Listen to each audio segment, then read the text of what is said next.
very excited to be here with Mary Alphs, who is with Classical Conversations. Mary has been with Classical Conversations for quite some time. So, Mary, welcome. And can you tell us Thank you. about yourself and your family and how you got into classical education just from the get-go? I sure will. Thank you very much, Leslie. So my name is Mary Alphs, and I've been homeschooling my children all the way through, and now I have a junior in college, a freshman in college, and a junior high schooler. And I started with Classical Conversations about 12 years ago.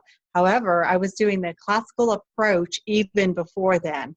Well, can you just break down what exactly do you mean when you say classical education, just in general? What is it and what does it entail? Okay. Good question, right? The definition of what is classical. Well, there's a couple different ways to look at what classical education is. And first, I think that, and many other people would support this, that it's the way we all learn. So that's the method. It's a method of how you learn. And then the second thing is the materials that we use to learn. So when people think of classical, they think of Latin, and they may think of certain types of writing programs and teaching rhetoric and Socrates and Plato, and those are maybe all great things, but the method is where you begin when you're thinking about classical education. And the method begins with the trivium. And the trivium is learning grammar, learning dialectic, and learning rhetoric. Dorothy Sayers, she was a contemporary of C.S. Lewis. Back in 1947, wrote an essay, The Lost Tools of Learning. And in there, she does a great job of unpacking the method. So the grammar, learning just the facts, who, what, where, when, and then the dialectic, being able to argue out those facts, being able to discuss them. I call that the verb stage. So you're categorizing, you're analyzing, you're doing all of these things with the facts that you already know. You're bringing them together. You're synthesizing them. You're making them your own. And again, you kind of argue those out because you're at that stage of learning where you argue it out. And then the last stage of classical is the rhetoric. And to be rhetorical doesn't mean what we think it means these days necessarily. It actually can mean, actually is being able to have the best way to influence and to influence your audiences, through the written word, through the spoken word, being able to know your audience, being able to know what the most appropriate thing to say to your audience is. And so you can look at tools we have, like the common topics that are ancient tools that you can walk through, but it's the way to be able to persuade. Well, you had mentioned that you have, two in college now? So you've graduated some of your kiddos. I have. How did you see that they were prepared for the next stage? What do you think is just really, I guess as I think about classical education and the method and the way that they are trained and things build on each other, I would think that transition into a college setting is a pretty natural, pretty easy one for the kids. What have you found in your own family in that way? That's great. That's a great question, because I think homeschoolers, the children themselves, can often feel like maybe they don't have everything that they need, and they can lack that confidence. And then now having 2 out of 3 in college, you find that once they are in college, that they realize that they are well equipped. And it's really not about me assessing whether a child is equipped or not. It's really about them assessing, that they are equipped, right?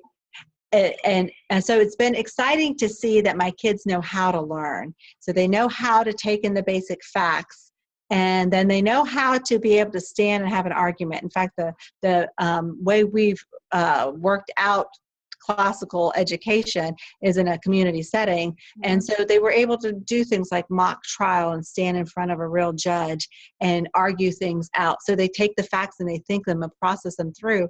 And then in the rhetorical stage, one of the things I didn't really say is that they've actually learned how to think. And so they've been able to be a defender of education. And that helps a whole lot in higher education, because that's what they're really asking you to do in a good college setting. They're asking you to not only be a poll parrot like you are when you're little, right, but to be able to reason and process and be able to articulate and defend your argument, pointing to the defense of the gospel itself, right? That's right. That's right. Well, that was that was very encouraging to someone. My oldest is a junior right now, so Okay. I ask these college questions selfishly. Sure. As I'm looking at this method, can you tell me, how does this work if you choose to do it just within your family, or I know there are a lot of different ways that you can do it within a co-op, Classical Conversations being, I'm sure, the largest. I don't have data on that, but anecdotally, I'm pretty confident in making that assumption. But how does classical education look between those two different venues? That's great. Well, it looks differently at different stages. Okay. And at the young stage, kids want to be with their moms and reading to them and helping them to observe and explore the world. That's really what it's all about. And then if you're going to look at hammering in the grammar, and some people would say, well, I don't want to learn that way. I once had, this is kind of a fun story. I once had somebody say, I don't believe in rote memorization. What we do is we have the placemat with the presidents we go over it at breakfast, at lunch, and at dinner. And I said, well, that is memorization. Anytime the grammar is what we put in that gives us the basis. If we learn the multiplication facts, then later on we can do higher math, right? So memorizing grammar can be pleasurable, it can be painful, and it can take either of those two on. And so really, you can do that with your kids in a fun way. And it's building them with the grammar is just memorizing or repeating, however you want to say it, over and over again, right? Building your repertoire and continuing to do that over a duration. So repetition and duration, that's your memorization. And you can do that right next to mom. Now, we tend to remember things that are very pleasurable or sometimes not pleasurable. And so some of us that don't like the idea of rote memorization might be that we had a real unpleasurable way to do it, where where it was forced into us, whereas some of us, I remembered my prepositions from elementary school and never had, I'm a fairly good writer and never had a problem with a prepositional phrase, because about, above, across, after, against, I learned them to the halls of Montezuma back when I was in grade school, right? So if we make it pleasurable, but sometimes there's that time that the kids have to do what they ought to do, whether it's vacuuming or emptying the dishwasher. That's not so pleasurable either, right? So you do that in your own home. Well, I have always wondered, and so I thought I would throw this one out to you. How important is it with a classical education model to start at that grammar stage, or is it something that really, as long as they have a solid foundation in these basic facts, you can really jump in and grow with it from, middle school on, or wherever you feel led to jump into this classical model? Yeah, that's a fun question. And I remember having a day where I was with Andrew Pudawa and Lee Bortons and myself in February of 2007, okay, a long time ago. And we were talking about how to get everybody at the same stage of learning.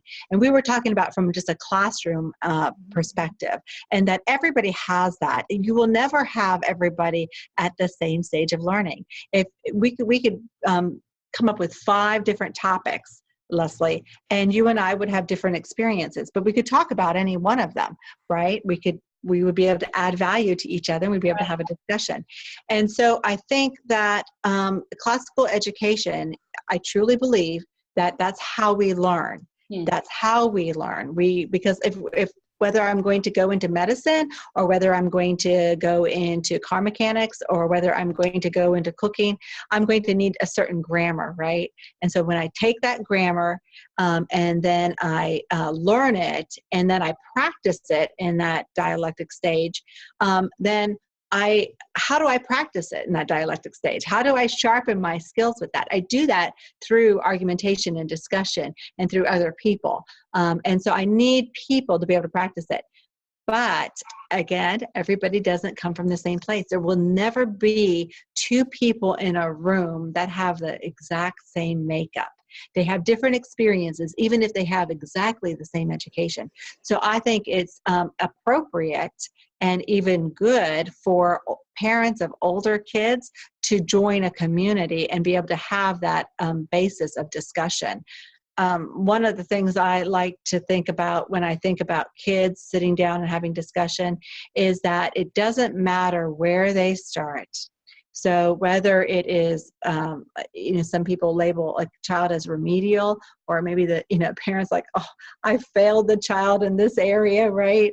Or whether they've done everything and they've excelled and they're even a self-learner and it's one of the kids that, on the other end of the spectrum that we're hearing about, okay? Or anywhere in between that. I don't believe there's a spectrum. I believe it's a sphere, it's very dynamic, right?